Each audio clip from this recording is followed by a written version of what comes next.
Ya estamos conectados a Facebook.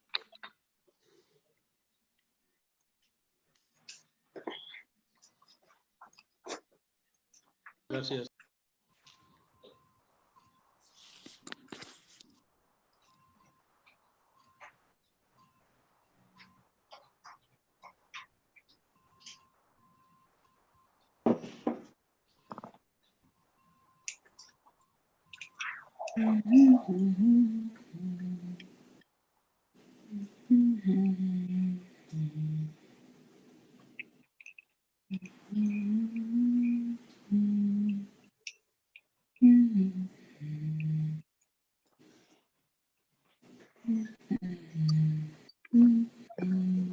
Buenas noches.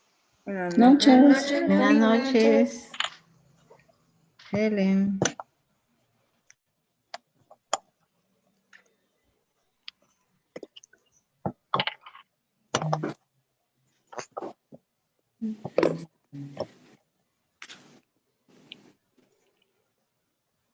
Buenas noches. Hola, ¿qué tal? Buenas Buenas noches. noches. Buenas noches a todos. Noches. Cecilia. Hola, hola.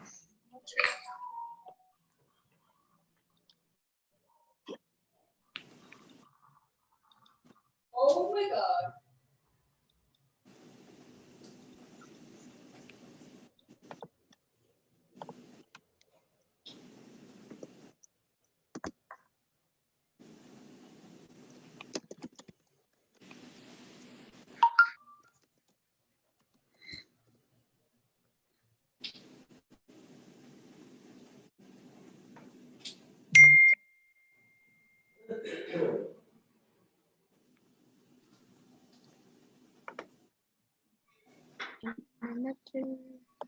Noche. Buenas noches. Buenas noches. Noches. Sonia.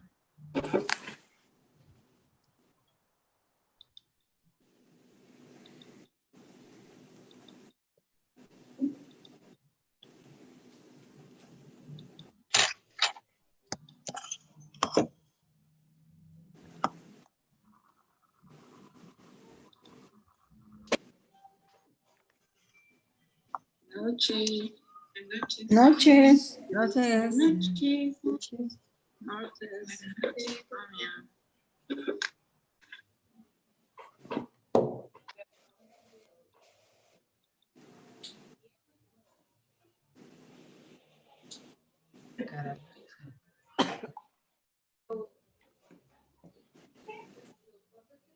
Buenas noches. Buenas noches, doña Noche. Patti. Buenas noches. Buenas Hola, ¿qué noches. tal? Noches. Buenas Noches. noches. Noches. Ani, buenas noches. Hola, buenas noches.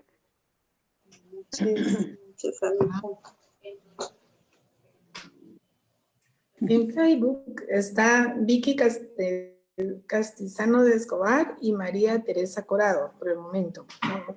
Gracias. Yo.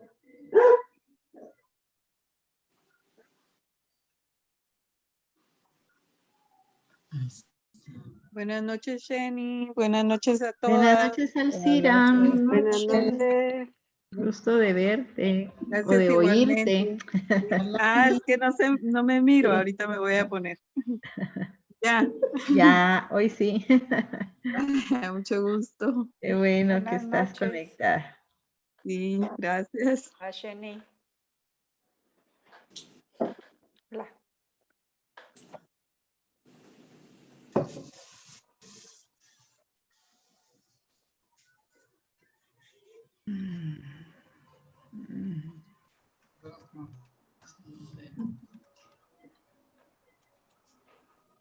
Buenas noches a todos. Noches. Buenas noches, Miriam. Noches. Hola, buenas noches.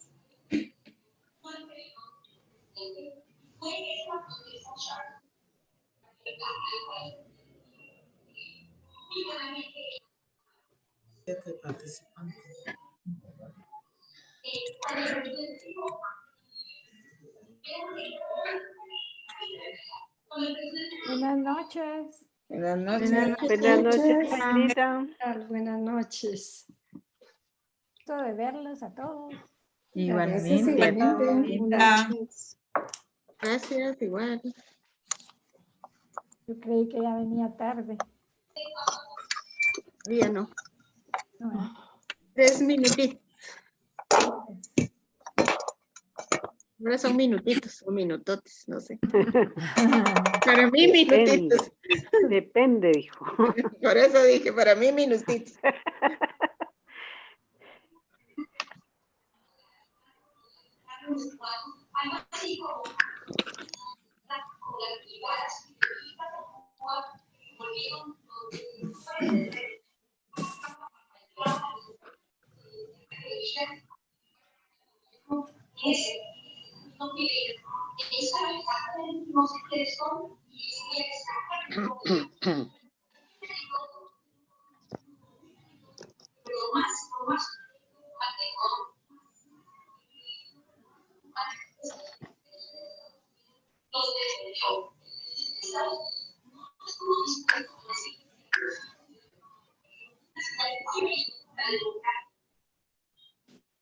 Aló, Ahí está. aló, aló. Aló, ¿Escucha? Buenas noches, padre. Buenas noches, ¿qué tal? Buenas Buenas Buenas noches. noches, padre. Buenas noches, Silvio. Buenas noches a todos, a todas. Noches. Buenas noches, padre. ¿Se escucha bien? Sí. Sí, padre. padre. Sí, se escucha bien. Padre. Buenas noches. Ya. Buenas noches, Silvia Ruth. Buenas noches. Hola, Ani. Hola, Pati. Hola, Hola, Silvita. ¿qué tal, Edith? Hola, buenas noches. Buenas noches. Buenas noches, Silvia Ruth. Hola.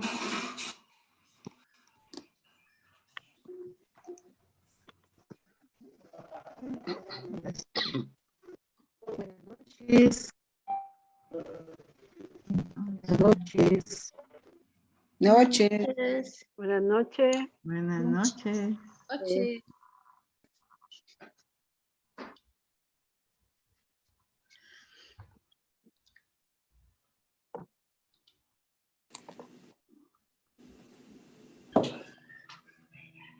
Bueno, ¿está ahí, ¿Estamos padre? listos? ¿Listo? Sí, arrancamos. Vamos entonces a quitar micrófonos. Y Ana María, si nos apoya con la presentación.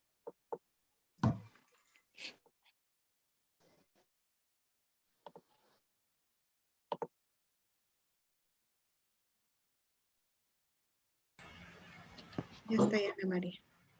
Estamos, padre. Feliz noche. Listo. Muy bien. Buenas noches a todos y a todas. Buenas noches, padre. Bienvenidos a la clase de espiritualidad claretiana. Para ponernos en contexto, ¿verdad? Siempre parto dándole la bienvenida a todos los alumnos y a las alumnas de la Escuela de Formación Cristiana, a los servidores, a todos aquellos que apoyan este trabajo en todo sentido, ¿verdad? También quienes están a cargo de la parte técnica para que pueda esta clase llevarse sin dificultad y con la mejor técnica posible. Así que bienvenidos a todos. Para ponerlos en contexto, hoy es 30 de septiembre. Estamos terminando el 9º mes. En este mes hemos resaltado en la iglesia el mes de la Biblia, un mes especial en el que hemos profundizado a través de muchas maneras, de muchas formas en la iglesia, la importancia que tiene la Sagradas Escrituras o la Biblia para nuestra vida, ¿verdad? Sobre todo en este tiempo.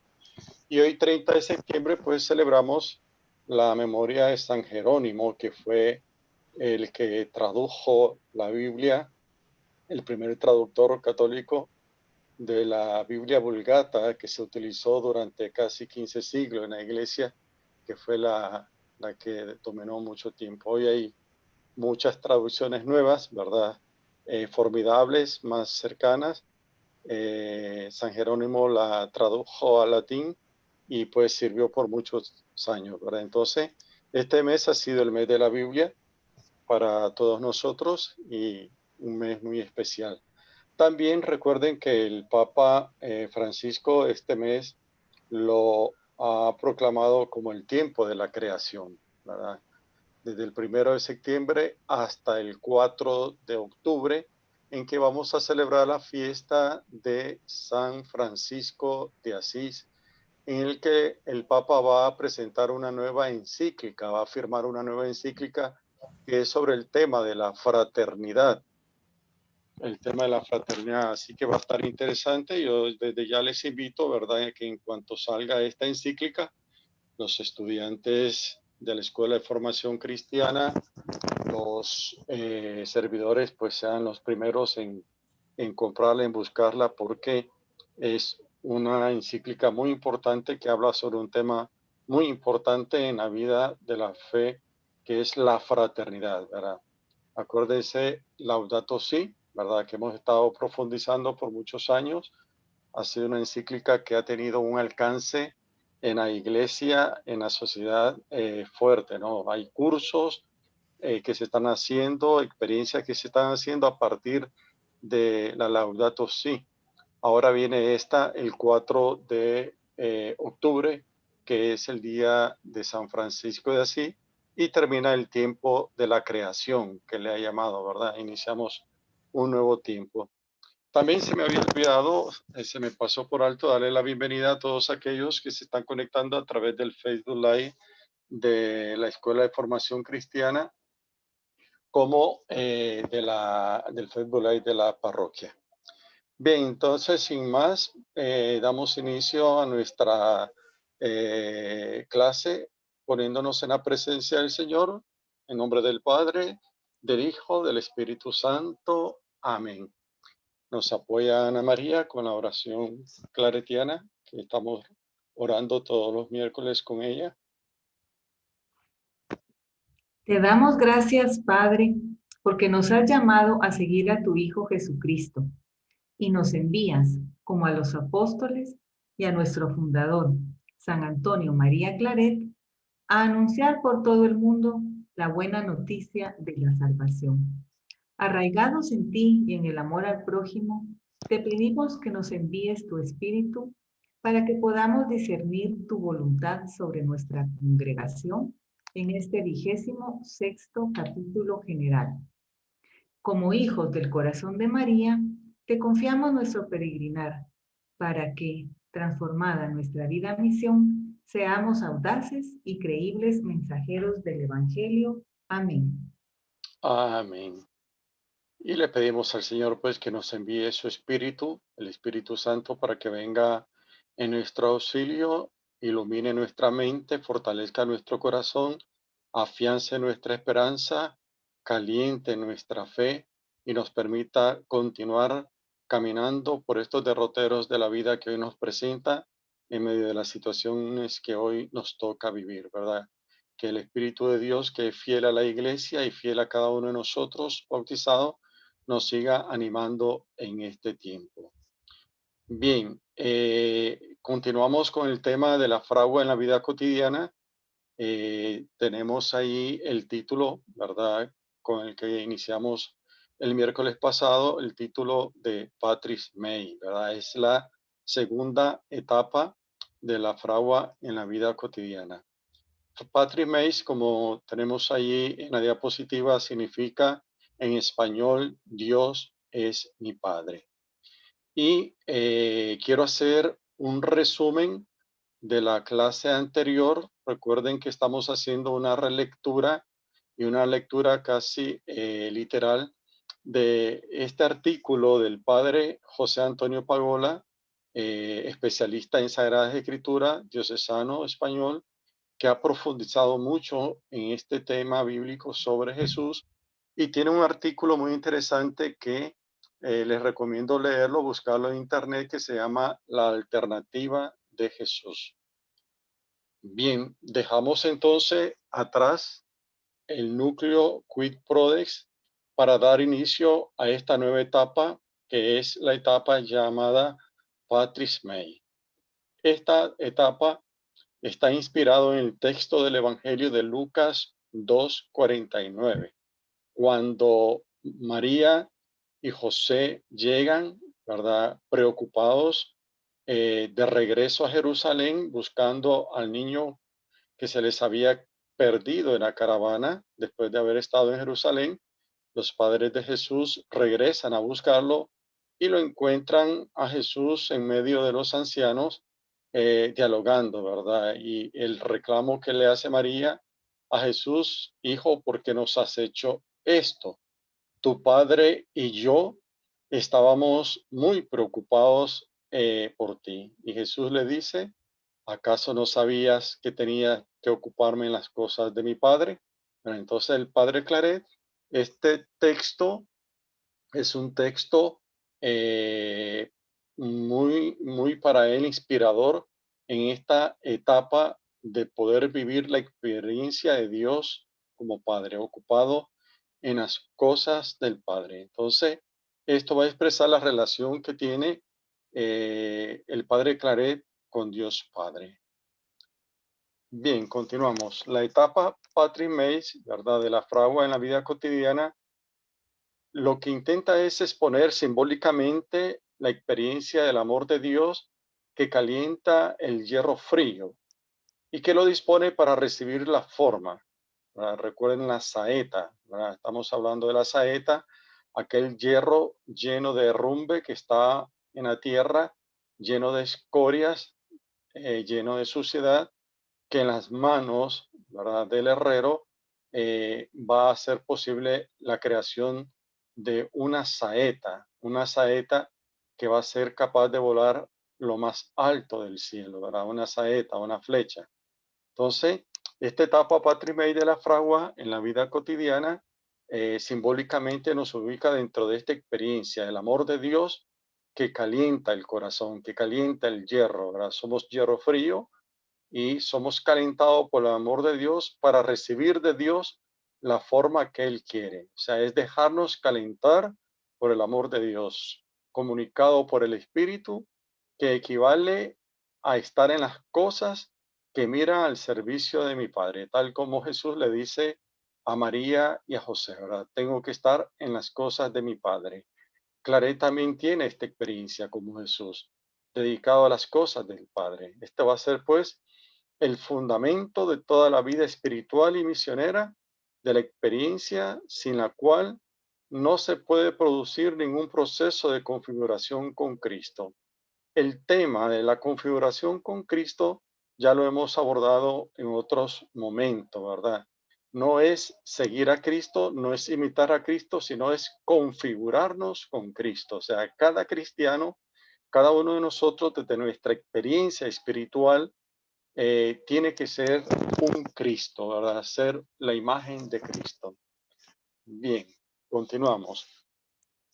Lo que el Padre Fundador vive, en definitiva, como cualquiera de nosotros, cristiano, no es otra cosa que una experiencia singular de Dios Trinidad, Dios Padre, Hijo y Espíritu Santo, que le impulsa a Claret a dedicarse plenamente al anuncio del Evangelio, para que Dios, como dirá en la autobiografía 233, sea conocido, amado, servido y alabado por todos. Esto se parece mucho y parece que la Escuela de Formación Cristiana se inspiró, ¿verdad?, en el lema que tiene: conocer para amar y amar para servir, ¿verdad? Claret lo dice de esta manera tan bella, poética y hermosa: que Dios sea conocido, sea amado, sea servido y alabado por todos. Esa es su mayor preocupación. Su experiencia paternal de Dios lo lleva a eso, ¿verdad? Esa es su mayor preocupación, es el objeto de su vida. Es realmente la meta, su aspiración y su mayor pasión para Claret. y tiene que ser para nosotros desde nuestra propia experiencia de Dios como Padre, que Dios sea conocido, que sea amado, que sea servido y que sea alabado por todas las criaturas. Entonces tenemos que hacer parte en nuestra vida espiritual, en nuestra vida cristiana, este tinte, este fundamento de la espiritualidad claretiana. Que Dios sea a través de nuestras personas, de nuestros gestos, de nuestro testimonio, de nuestras actividades, de nuestras palabras, que Dios sea conocido, amado y servido y alabado por todos. En términos jesuitas diríamos a mayor gloria de Dios, ¿verdad? Todo a mayor gloria de Dios. Bien, como tema introductorio continuamos en la etapa Patris Meis.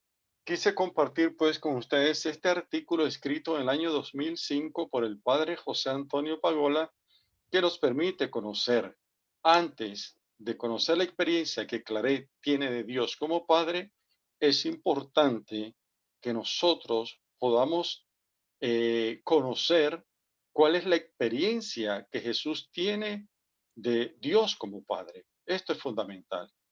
Antes de conocer la experiencia del Padre Claret en su vida, en su misión y en su espiritualidad, nosotros tenemos que fundamentar nuestra experiencia espiritual cristiana en la experiencia que Jesús tiene sobre Dios como Padre, o sea, lo que Jesús nos comunica. Por eso yo elegí este artículo, este escrito del Padre José Antonio Pagola, porque ahí nos narra la experiencia que Jesús tiene, Dios como Padre, es la experiencia que Jesús nos va a transmitir a través del Evangelio y sobre todo a través de las parábolas. Continuamos.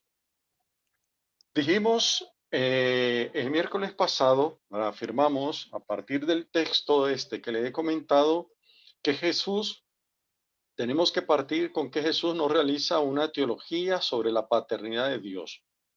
O sea, Jesús no escribe nada, de hecho nunca escribió nada. Todo lo que se construye en los evangelios, todo lo que los evangelistas construyen en el género literario de las parábolas, en los discursos de Jesús, lo escriben a partir de dichos de Jesús y a partir de la experiencia que ellos tienen de Jesús. Por eso Jesús no hace teología. Jesús no habla sobre la paternidad de Dios teológicamente. No construye una teoría, sino que es a través de su acción, a través de su vida, a través de sus opciones, a través de su manera de insertarse en la vida de la gente, en la que Jesús nos va a revelar cómo Dios es Padre. Para eso yo les recomiendo a todos ustedes, ¿verdad?, que leamos las parábolas de los 4 evangelios y a través de las parábolas nos vamos a dar cuenta cómo Jesús se posiciona frente a la realidad, frente a las personas para comunicar esta experiencia tan fascinante que nos comunica Él de Dios como Padre. Bien, continuemos.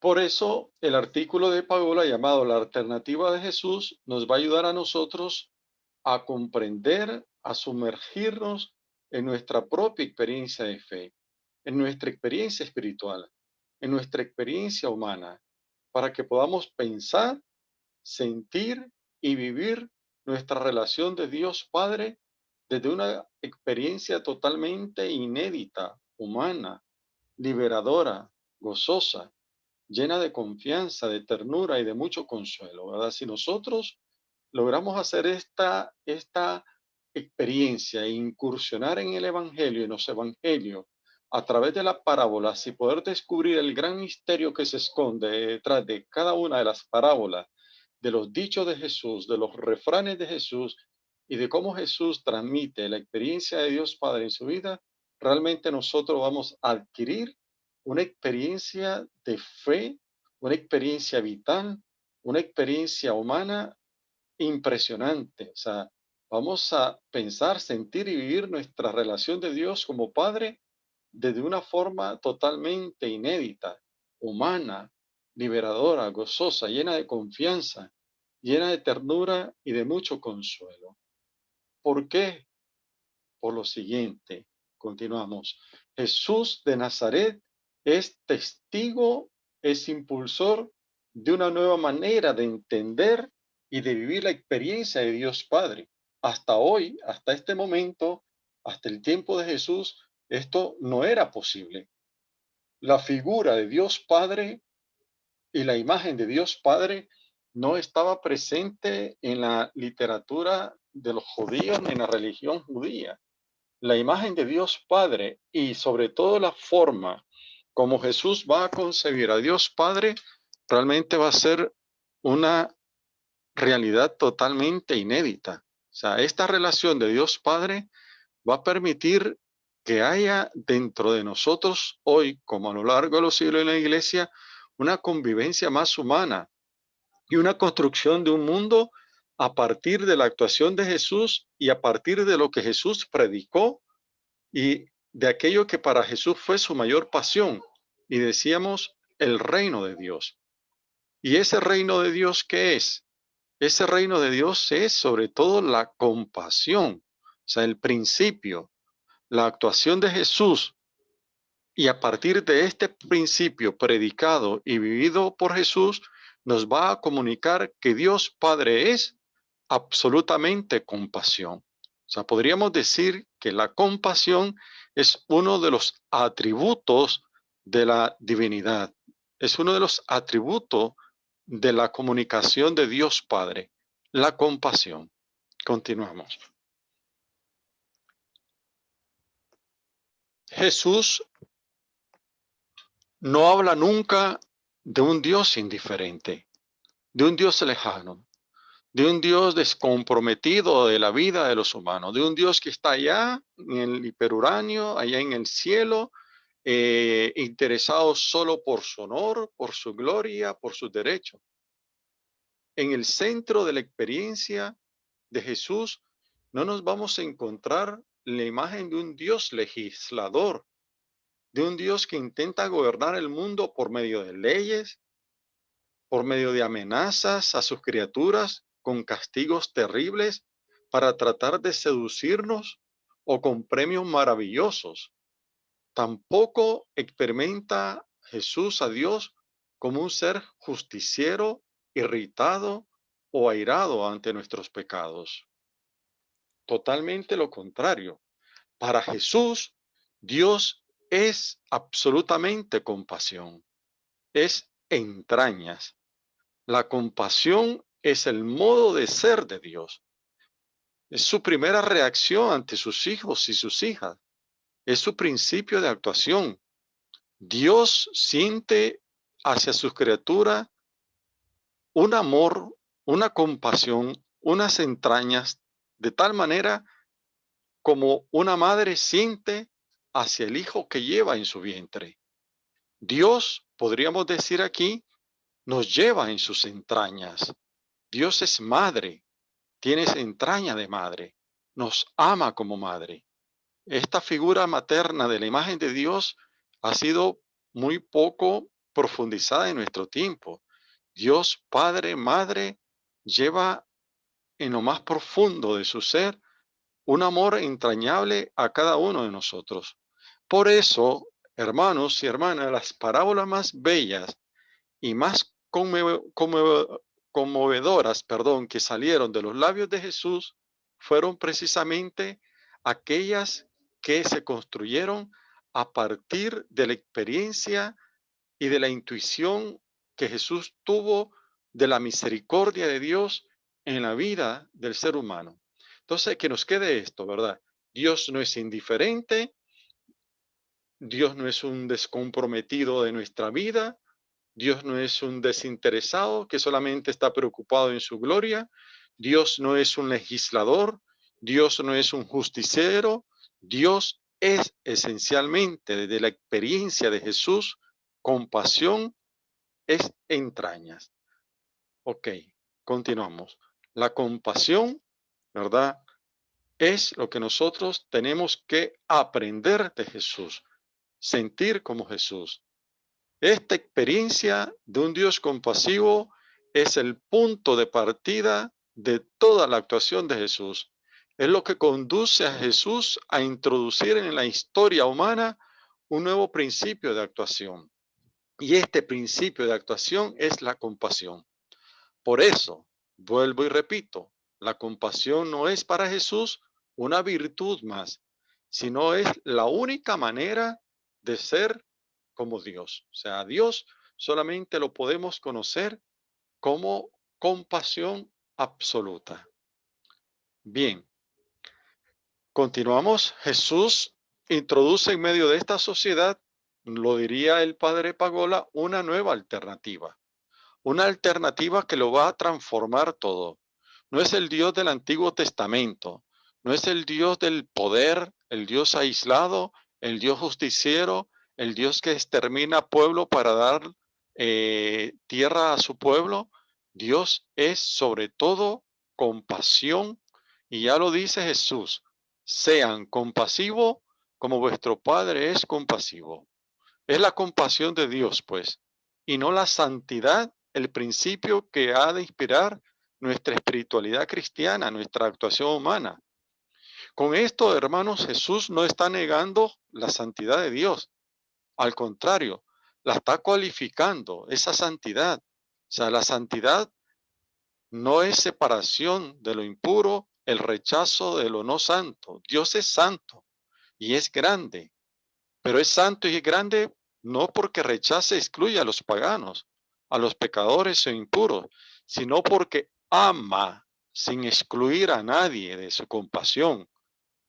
Por eso, la compasión no es para Jesús una virtud más, como decíamos en la diapositiva anterior. Es la única manera de ser como Dios. Es el único modo de mirar el mundo, de sentir a las personas y de reaccionar ante el ser humano de manera sana como Dios. La compasión. Esta compasión, decíamos, no es un mero sentimiento, sino es un principio de acción que va a desafiar todos los esquemas de actuación convencionales, hasta nuestros propios esquemas. Si esta clase de espiritualidad sobre el tema de la compasión y de la compasión como esencia de Dios a nosotros no nos mete en crisis, pues creo que estas clases no están logrando su objetivo. Porque su objetivo es ese, precisamente poner en crisis nuestros esquemas y nuestras imágenes falsas que tenemos de un Dios castigador, de un Dios poder, de un Dios milagriento que hace milagros, de un Dios abracadabra, pata de cabra, aquí todo se convierte en rana. No, es un Dios distinto, es un Dios al cual nosotros estamos llamados desde la espiritualidad cristiana y desde la espiritualidad claretiana a interiorizar como un Dios que está siempre reaccionando ante el sufrimiento del otro para reaccionar y hacer parte de él el sufrimiento. Y a esto nos invita. O sea, esta espiritualidad claretiana y la espiritualidad cristiana fundamentada en la imagen de un Dios que es amor, que es misericordia, ha de transformar nuestra vida, nuestra perspectiva, nuestro análisis de la realidad, nuestro mundo, nuestra forma de percibir el mundo, la realidad y esta realidad que hoy estamos viendo. Bien, ese fue el primer tema que abordamos el miércoles pasado. El segundo tema que abordamos, ¿verdad?, que fue el último, es sobre el tema de la dignidad humana de los últimos como meta, ¿verdad? Ese fue el segundo tema que compartimos a través de la lectura contextualizada del padre Pagola, ¿verdad? Bien, ¿qué decíamos o qué decía el padre Pagola o qué dice el padre Pagola acerca de esto? Dice que Jesús vivió en una sociedad en profunda crisis, como la nuestra hoy, porque la crisis de este mundo, la crisis que estamos atravesando, no es solamente una crisis de salud por la pandemia, es una crisis social de gran envergadura, es una crisis política, es una crisis económica, es una crisis de valores, es una crisis donde todos los esquemas están cayendo, nada se sostiene, la economía, la sociedad, la cultura, la educación, no se sostiene nada sino desde una nueva perspectiva. Incluso esta crisis que estamos viviendo a nivel de la salud, la crisis humanitaria, todo esto viene a transformar nuestra vida, nuestra perspectiva, nuestra manera de pensar. Jesús vivió una sociedad en profunda crisis como la nuestra. Todos esperaban en tiempo de Jesús un acontecimiento decisivo, como quizás nosotros estamos esperando que algo suceda. Pero algo no va a suceder por arte de magia. Va a suceder si transformamos nuestro corazón, si transformamos nuestra vida, si transformamos nuestra mirada, si nuestra mirada es distinta. Todos esperaban una intervención de Dios que diera un vuelco a la situación. Sin embargo, Jesús fue gestando en su conciencia un proyecto absolutamente original, distinto al que la gente esperaba en su tiempo. En aquel tiempo, la gente esperaba que llegara Dios y cortara la cabeza a todo el imperio romano, destruyera todos los imperios y castigara a todos aquellos pueblos que se habían aprovechado del pueblo elegido. Sin embargo, Jesús no vino a través del camino de la violencia, no vino a través de las armas, no vino a través del rencor, de la prepotencia, de la arrogancia. Jesús vino con un proyecto totalmente original que nos cambió el esquema, cambió el esquema a los judíos y nos cambia el esquema a nosotros. Y ese proyecto original Jesús le llama reino de Dios. El reino de mi Padre, le va a decir en algunos textos del Evangelio. ¿Y cómo lo entiende Jesús este reino de Dios? Pues bien, lo entiende como la irrupción de su compasión en el mundo, lo que nadie esperaba. Si los judíos esperaban al Dios de la guerra, al Dios del poder, al Dios de las armas, al Dios que acabara, aniquilara con el pecador, viene Jesús a la humanidad y nos empieza a hablar de algo totalmente diferente, de un reino de Dios, y ese reino de Dios que tiene como principal protagonista a un Dios que es compasivo, a un Dios que es bondad, un Dios sin bondad sin límite, compasión increíble hacia los que sufren. Lo importante es acoger, ¿verdad? Introducir y extender esa compasión en la sociedad. Y eso nos toca a nosotros, cristianos, católicos, o sea, a nosotros que estamos llevando adelante este curso de espiritualidad.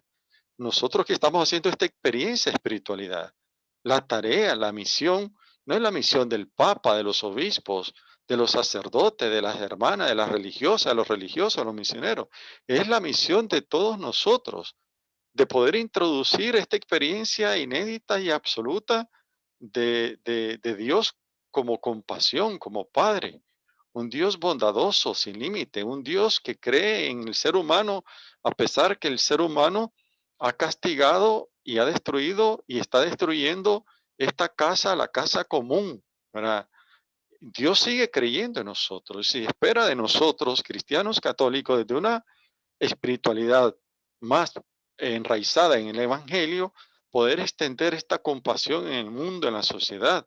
Y por supuesto, esto tiene que comenzar desde nuestro entorno más pequeño, desde nuestra familia, desde nuestro hogar, desde nuestro barrio, desde nuestro sector, desde nuestra colonia, desde donde vivimos, o sea, ser sensible ante el dolor y el sufrimiento de los demás, transmitiendo la compasión. Pero la compasión no como retórica, no como teoría, no como virtud, sino como una forma esencial de vivir nuestra experiencia de Dios Padre. Y esta es la nueva dinámica, la nueva dirección, la que Jesús nos pide. La compasión tiene que dirigir e impulsar los pasos de nuestra vida a una vida más digna y sobre todo para aquellos últimos que están viviendo, ¿verdad? Todavía el sufrimiento, el dolor del poder, de la tiranía, de una sociedad construida a partir de un materialismo, de un tener, poseer, controlar, dominar y no a través de la actuación misericordiosa de Dios Padre. Bien, continuando, el objetivo de Jesús, pues, no era organizar una religión más perfecta que la judía, ni siquiera era su pretensión, ni siquiera quiso fundar una religión. Jesús se dedicó a totalmente lo contrario. Ni siquiera, como les decía anteriormente, desarrolló una teología más precisa sobre Dios. ni siquiera se dedicó a perfilar una liturgia perfecta para el templo. Para nada. Lo que movió a Jesús, lo que apasionó a Jesús fue algo totalmente distinto. La pasión que alentó toda la vida de Jesús fue otra. Él quería ver realizado cuanto antes el proyecto de Dios. ¿En qué consiste el proyecto de Dios? ¿En qué consiste el tema de la misericordia? ¿En qué consiste el tema de la compasión? Consiste en la realización de una vida más digna y dichosa para todos y para todas, no solo para un sector del mundo, no para un sector de la sociedad, no solo para los que tienen el poder, no solo para los que tienen la posibilidad de hacer, de estudiar, de conquistar, de tener cosas materiales, no, para todos y todas. Por eso había que introducir en la sociedad una dirección nueva hacia los últimos, hacia los más necesitados, hacia los más indefensos. Si la vida espiritual, hermano, no nos lleva a esto, pondríamos en duda la vida espiritual y cuestionaríamos qué tipo de cristianos somos, qué tipo de católicos somos, si solo vivimos preocupados en la liturgia, en la religión, en los dogmas de fe, en las verdades, y nos desentendemos de la vida del mundo, hemos caído realmente en una dicotomía terrible. Aquello que San Juan Pablo II llama la diferencia o la dicotomía entre la fe y la realidad. O sea, la fe y la realidad tienen que vivir juntos, ¿verdad? No podemos, pues, vivir una espiritualidad desde una religión convencional como la del pueblo de Israel, que todo lo tenía claro. O sea, el pueblo de Israel tenía claro y esperaba lo que les decía antes: Dios tiene que venir, tiene que intervenir para destruir a los enemigos de Israel, para aniquilar a los impíos que no respetaban la ley, la Torá. Sin embargo, Jesús les va a sorprender y por eso no lo entendieron. Jesús no se pone de parte del pueblo elegido o en contra de los pueblos paganos. O sea, el reino de Dios no va a consistir en la destrucción de los gentiles, de aquellos que eran considerados pecadores. No se pone tampoco de parte de los justos y en contra de los impíos. El reino de Dios no va a consistir en una victoria de los santos para hacer pagar a los malos sus pecados. Jesús se pone a favor de los que sufren y en contra del mal y de las injusticias que impiden a todos, a una convivencia más digna y más justa. Esto es espiritualidad. Pues bien, hermanos, esto es, en resumen, lo que vimos el miércoles pasado, ¿verdad? Se los presento ahora, ¿verdad? Como resumen, las tesis más importantes de lo que traté de compartir desde la lectura contextual del artículo del padre Antonio Pagola. Hoy vamos a pasar al tercer punto, que es el punto sobre la actuación terapéutica de Jesús como programa en su misión. ¿Verdad? Aquí tenemos que ver nosotros mucho, ¿verdad? Nuestra espiritualidad cristiana, nuestra espiritualidad claretiana tiene que tener como programa de misión la dimensión terapéutica de la vida en todo sentido. Miremos entonces qué nos dice el padre Pagola sobre este tema. Nos dice que la clave desde la que Jesús vive a Dios y lucha por su reinado entre los humanos no es el pecado, no es la moral, no es la ley, sino el sufrimiento generado por la falta de compasión. ¿Ve? La gente captó enseguida la diferencia que había entre Jesús y Juan el Bautista. Recuerden ustedes que la misión de Juan el Bautista estaba pensada y organizada en función del pecado. Para Juan Bautista, su preocupación suprema era denunciar los pecados del pueblo, llamar a la penitencia y purificar a través del bautismo a todos aquellos que acudían al Jordán a bautizarse. Juan el Bautista, nunca cura a los enfermos, no toca a los leprosos, no libera a los endemoniados, no alivia el sufrimiento. Por el contrario, la primera preocupación de Juan el Bautista es la aniquilación del pecado. Pero para Jesús, En cambio, su mayor preocupación es el sufrimiento y la marginación que sufría tanta gente enfermas y deterioradas que él se encontraba a lo largo de su vida, a lo largo de su ministerio, a lo largo de su camino, en su camino hacia Jerusalén. Las distintas fuentes, ¿verdad?, de las que se toman los evangelios para redactarse el evangelio, no presentan a Jesús caminando por Galilea en busca de pecadores para convertirlos de sus pecados, sino que las fuentes a partir de la cual se escriben los evangelios nos presentan a Jesús acercándose a enfermos y endemoniados para curarlos de su sufrimiento. Su misión era tanto una misión religiosa o una misión moral. Era sobre todo una misión terapéutica. O sea, cuando hablamos de una misión terapéutica, de lo terapéutico, estamos hablando de aliviar el dolor, de aliviar el sufrimiento. O sea, la misión terapéutica de Jesús estaba encaminada a aliviar el sufrimiento de quienes se veían agobiados por el mal y que estaban siendo excluidos a una vida sana. Es más, dice Pagola, es más determinante en la actuación de Jesús suprimir el sufrimiento que denunciar los pecados de la gente. Y no es, nos dirá Pagola, que a Jesús no le preocupa el pecado. Claro que sí, le preocupa el pecado y quiere liberar a la persona íntegramente. Pero para él, el pecado mayor es la resistencia al reino de Dios. Es precisamente causar sufrimiento o tolerarlo o ser indiferente ante el sufrimiento de los demás. Ese es el mayor pecado para Jesús.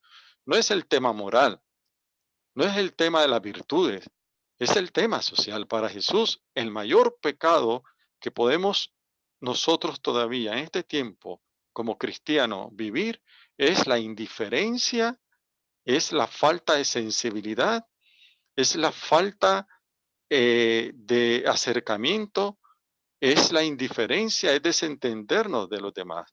Entonces nuestra espiritualidad es una espiritualidad que nace de abajo, de la realidad, ¿verdad?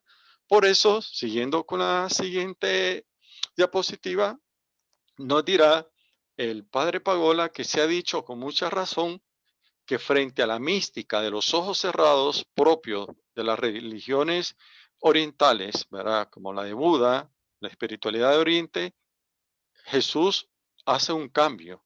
A partir de la mística de los ojos cerrados, Jesús impulsa una mística de los ojos abiertos. O sea, la espiritualidad no es cerrar los ojos, es no poner los ojos en blanco y ver hacia arriba y ver rayos, ¿verdad? Y ver en las nubes imágenes religiosas de María, de Jesús, ver en las cortezas de los árboles rostros divinos, no. O sea, no es cerrar los ojos, es abrir los ojos. Es la mística de ojos abiertos, es la espiritualidad de ojos abiertos. Una espiritualidad distinta de la obligación absoluta de atender el dolor de la gente. O sea, cuando a Jesús se le pregunta si viene en nombre de Dios, ¿qué responde Jesús en el Evangelio? Responde con su actividad terapéutica y curadora. Recuerden el Evangelio cuando Juan el Bautista manda a preguntarle a Jesús, ¿eres tú el que ha de venir o tenemos que esperar a otros? ¿Qué dice Jesús en el Evangelio? Vayan y díganle a Juan el Bautista lo siguiente: los ciegos ven, los inválidos andan, los leprosos quedan limpios y los sordos oyen, los muertos resucitan y a los pobres se les anuncia la buena noticia. Y dichoso aquel que no se siente defraudado por mí. Parafraseando esta última parte del Evangelio, dichoso aquel que no vive su espiritualidad ajena a este sentimiento, a este pensamiento, ajena a esta opción. No hay duda ninguna. O sea, se actúa en nombre de Dios cuando se lucha contra el sufrimiento, cuando se abre camino al reino de Dios, cuando se libera a la gente del mal, cuando se predica un Dios distinto, un Dios cercano, un Dios que ama, un Dios que acoge. Cuando acogemos en nuestro templo a los demás, cuando no vemos las apariencias de los demás, cuando no vemos la posición económica de los demás, cuando no nos fijamos en las cosas materiales, sino cuando vemos el corazón. Y ahí es donde nace una espiritualidad auténtica y verdadera. Por eso, en la siguiente diapositiva, siguiendo al Padre Pagola, podemos afirmar que Jesús ha puesto en marcha una religión terapéutica que no tiene precedente en las tradiciones religiosas de Israel. Jesús proclamaba a Dios curando. ¿Cómo proclamaba Jesús a Dios? Pues curando. La praxis, no la teoría, no la teología, o sea, la espiritualidad hunde sus raíces en actuación de Jesús. Y esto es lo nuevo de la espiritualidad claretiana y es lo nuevo de la espiritualidad cristiana.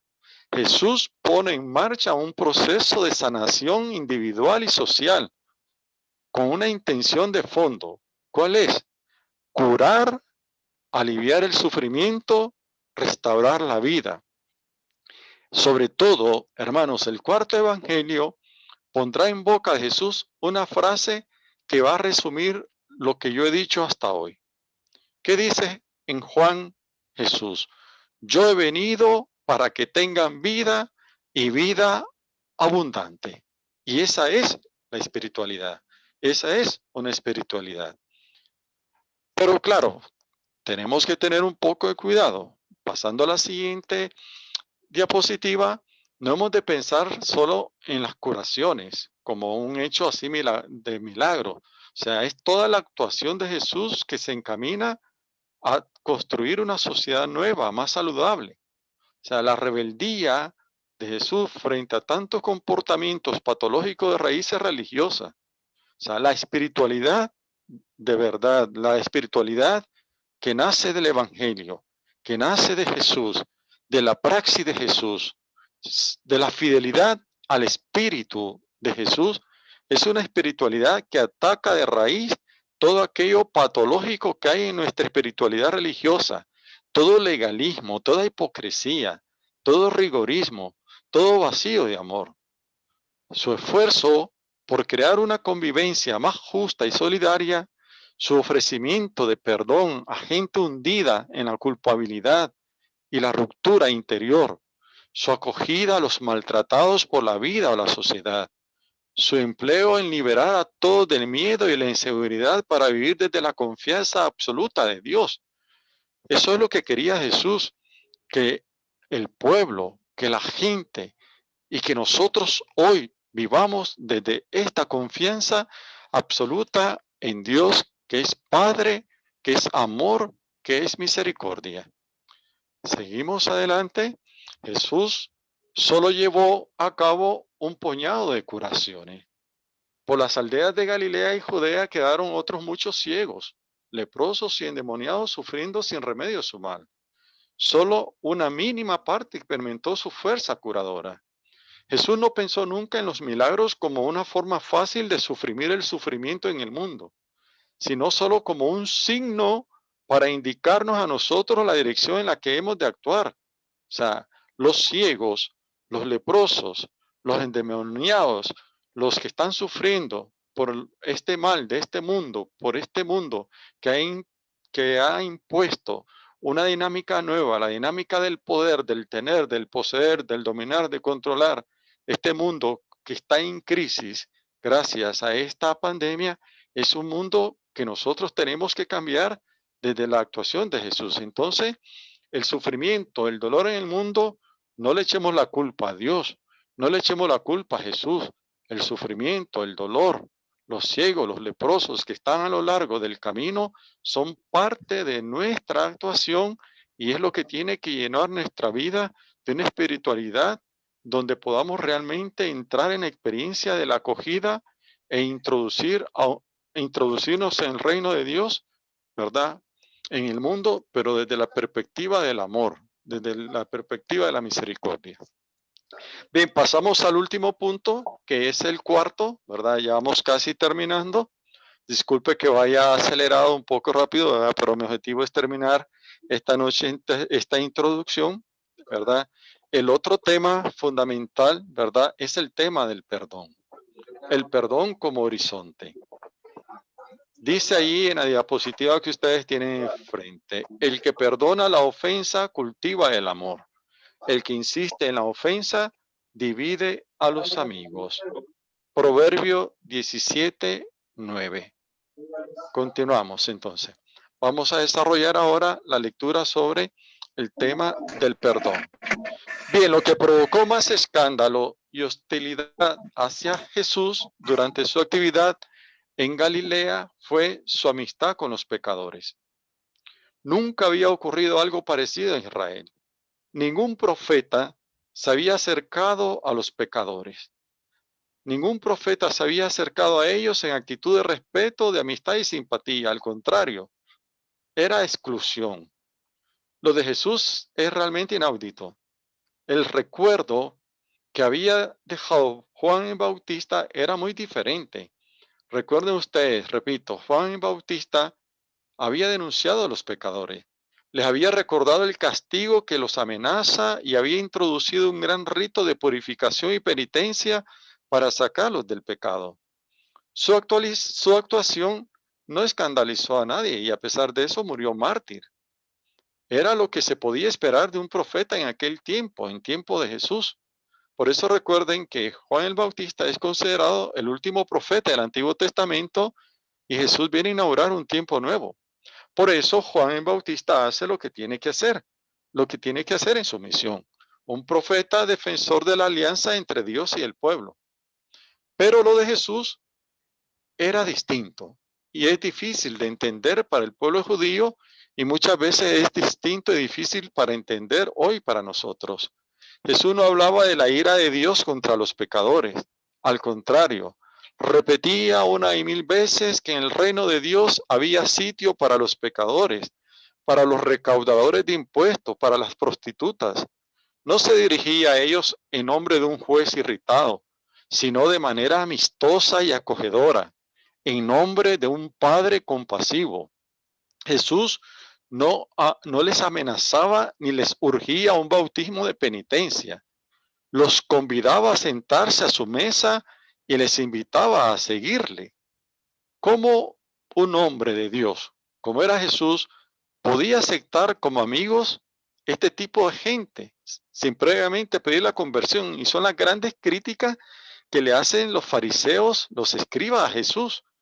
¿Cómo podía entrar en su movimiento sin ponerle condiciones para su ingreso? O sea, no presentaban una cédula de identidad moral ni ética.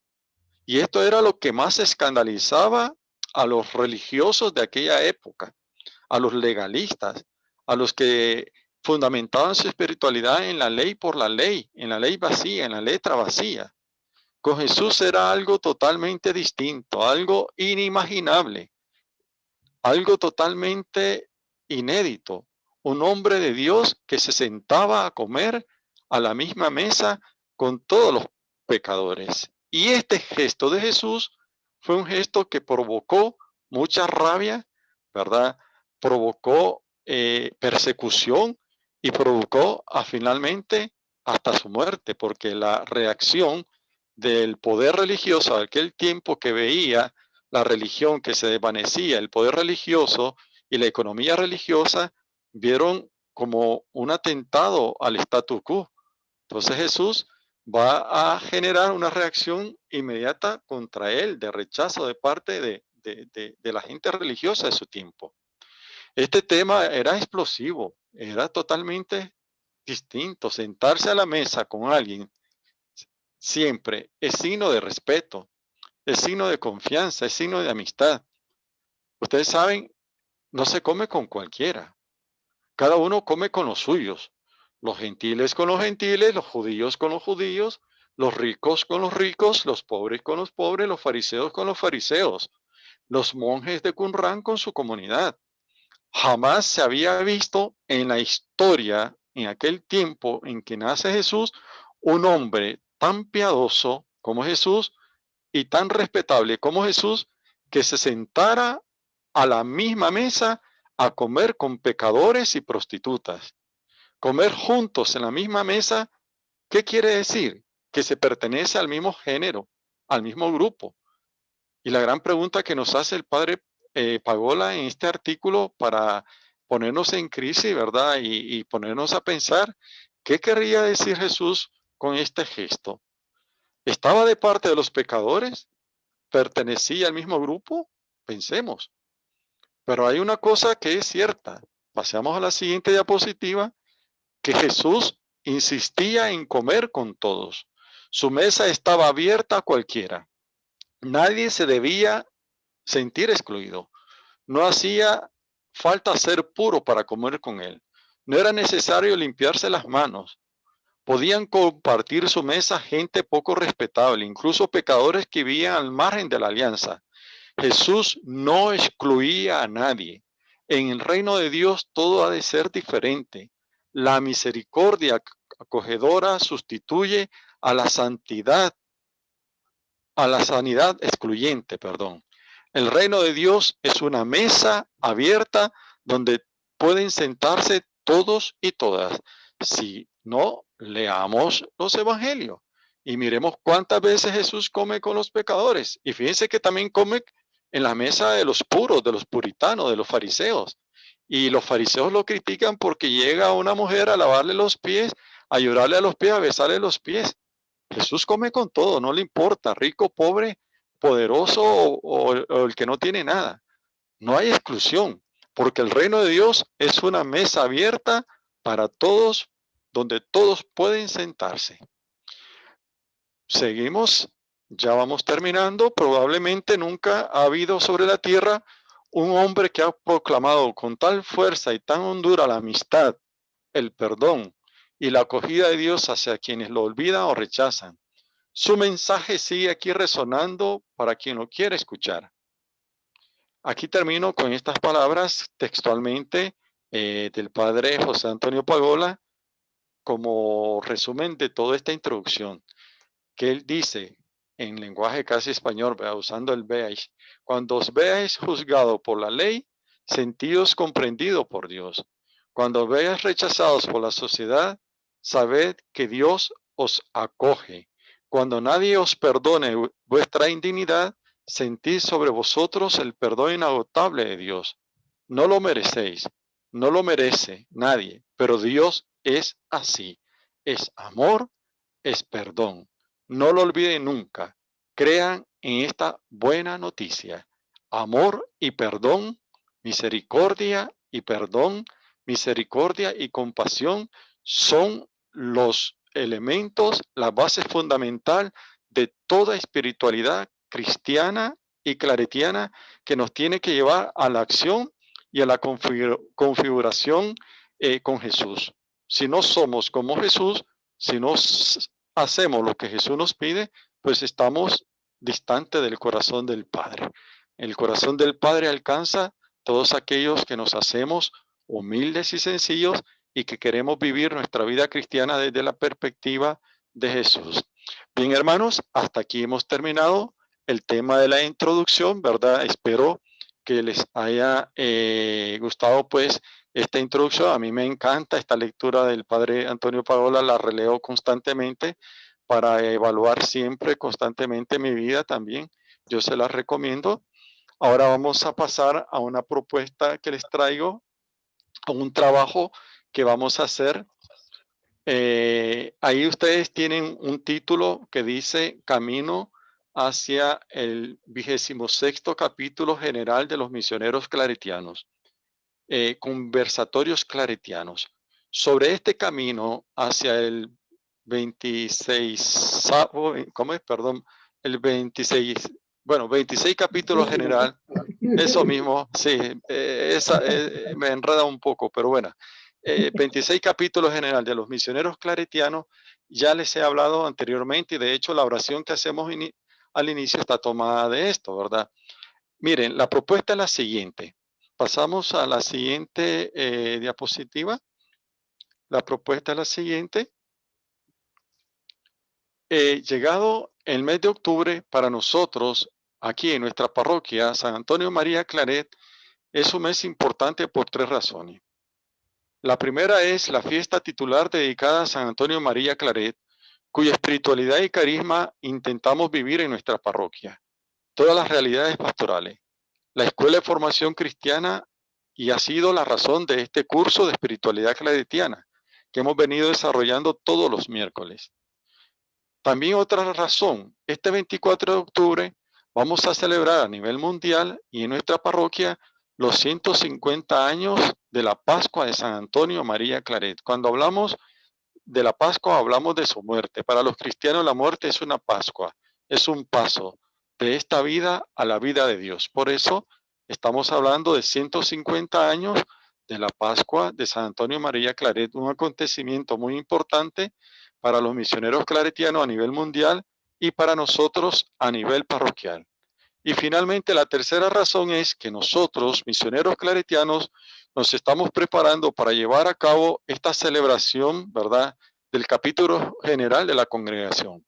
Este es un espacio internacional que tiene una importancia vital para todos nosotros en la congregación, para nuestras misiones, para nuestros colegios, para nuestras parroquias, para nuestras instituciones pastorales y parroquiales, para nuestra escuela de formación cristiana, para la espiritualidad que estamos tratando de vivir, ¿verdad?, en este tiempo, los claretianos y todos los servidores. Entonces son las tres razones por la cual yo les presento a ustedes esta propuesta. Vamos a tener un conversatorio. Seguimos en la siguiente diapositiva. Con ocasión del último, con ocasión de la última razón que les he expuesto, se nos ha pedido de parte del Gobierno General de la Congregación que desarrollemos un conversatorio claretiano con todos los laicos y laicas que están en nuestras parroquias, trabajan en nuestras parroquias y que pertenecen a lo que llamamos la familia claretiana. Y esos son ustedes, con todos los laicos religiosos, religiosas que comparten con nosotros la misión. Un conversatorio en lo que ustedes aporten también a este camino sinodal.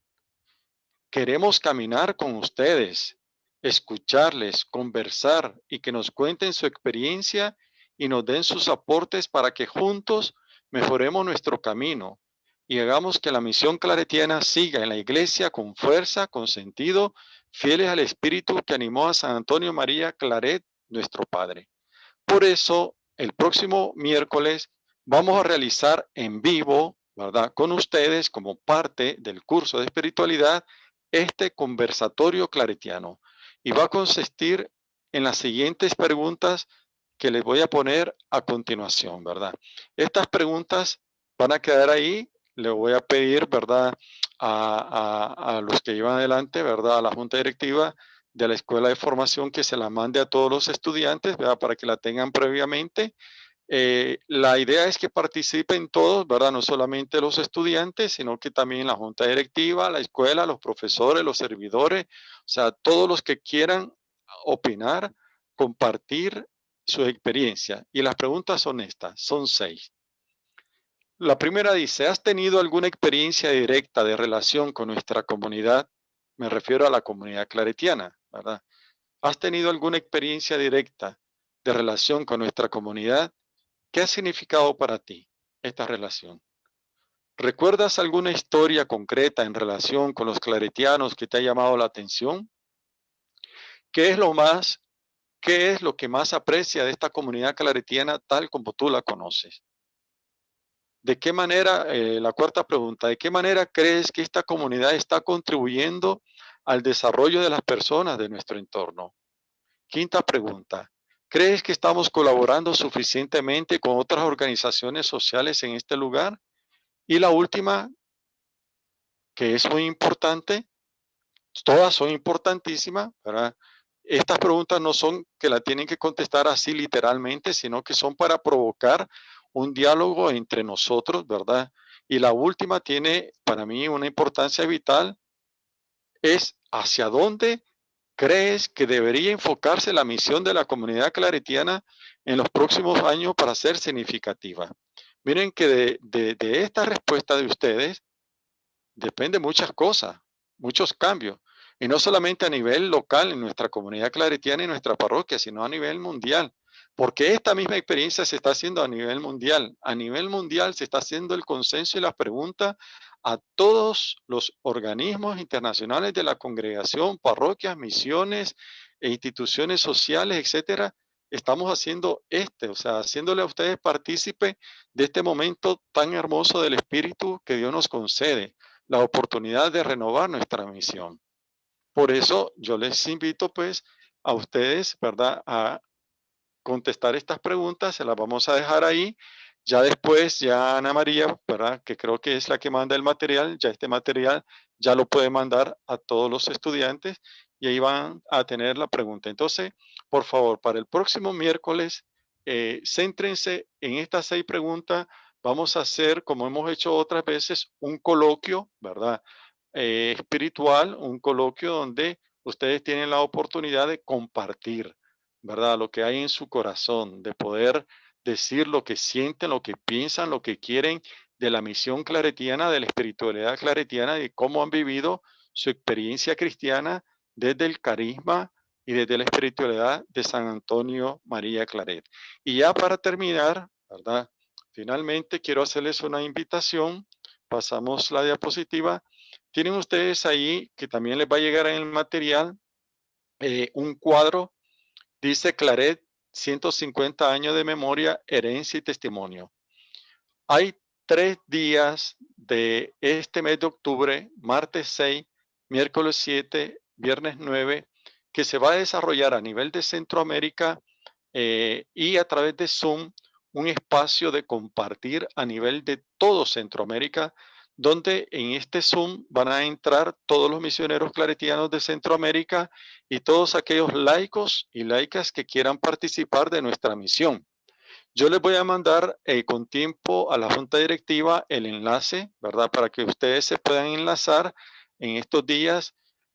El único inconveniente que esta actividad la ha programado el gobierno provincial a las 2:30 de la tarde. Yo sé que muchos de ustedes a esa hora o trabajan o están ocupados en sus quehaceres o están pues haciendo la tarea con los niños o haciendo mandados o haciendo la siesta o tomando café, pues lo que sea, ¿verdad? Yo sé que es el horario menos adecuado, pero esa es la propuesta que nos han hecho. Yo solamente les hago esta invitación y ustedes con toda libertad, el que pueda entra, ¿verdad? El que tenga tiempo lo hace y ahí está, ¿verdad? Entonces, tienen ahí ustedes los 3 días, ¿verdad? El primero se llama memoria, el fuego. El segundo se llama herencia, el horno. Y el tercero se llama testimonio, el pan. El primer día se va a hablar sobre Claret a los 150 años de la llegada de la congregación aquí a América, Viña Joven, 150 años de su Pascua, ¿verdad?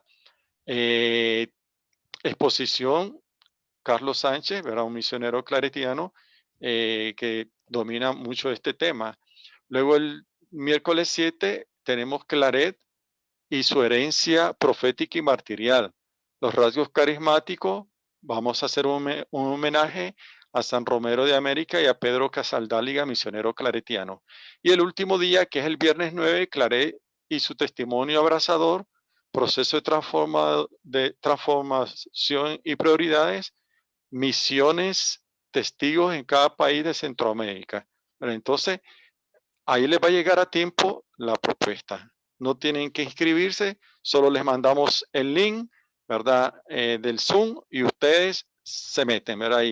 Y puntualito, porque ahí el que llegue primero, ¿verdad?, no tiene límites para todo Centroamérica y va a ser un momento muy importante porque nos vamos a encontrar todo Centroamérica, todos los claretianos y todas las fundaciones que viven la experiencia del carisma de San Antonio María Claret, ¿verdad? A las 2:30 de la tarde, hora Centroamérica, que sería 3:30 hora de Panamá.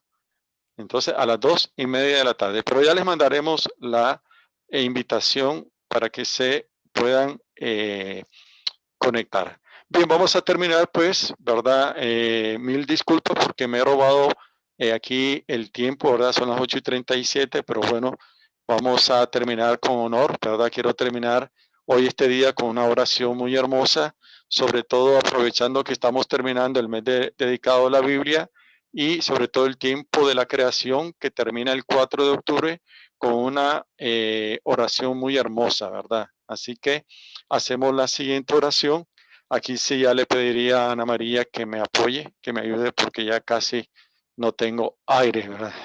He hablado más de una hora y ya estoy dando las últimas. Así que, Ana María, por favor, ora por nosotros con esta oración por nuestra tierra, casi concluyendo el tiempo de la creación que termina el 4 de octubre. Oración por nuestra tierra. Dios omnipotente, que estás presente en todo el universo y en la más pequeña de tus criaturas.